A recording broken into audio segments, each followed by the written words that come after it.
صلى على النبي. تعالى اوريك الدبابات والمواصفات بتاع العجل البتلو المحترم عامل ازاي.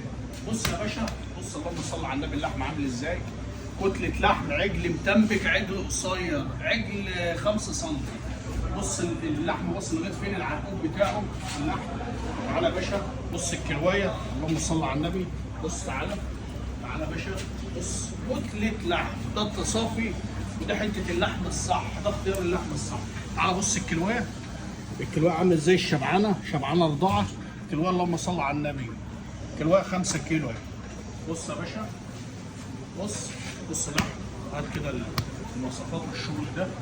لحم المتنبك، اللحم القصير، لحم البريم. تعالى بقى اوريك اللحم، افتح لك اللحم واوريك من جوه الدنيا في ايه. تعالى بص يا باشا، خش هنا حاول تجيب التفاصيل دي. بص يا باشا الكلوايه من جوه قد ايه، بص البياض بتاع اللحم، ده الشغل، ده الكلوايه المتنبكه اهو، العجل اللي شبعان رضاعه. تعالى تعالى اما افتح لك كده اوريك.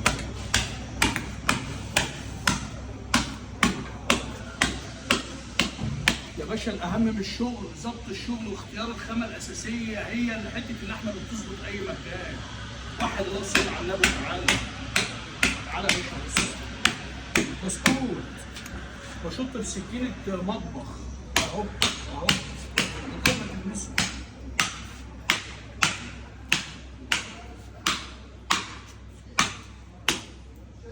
اللهم صل على النبي. ودي يا ابني، ودي يا ابني، ده صافي، ده اللحم بيتم الصح. بص على الكلوايه عامله ازاي يا عم الحاج، الكلوايه اللي شبعانه رضاعه. بص بص يا باشا اللحم الابيض، بص متنبك. واحد الله صل على النبي، كل سنه وانتم طيبين.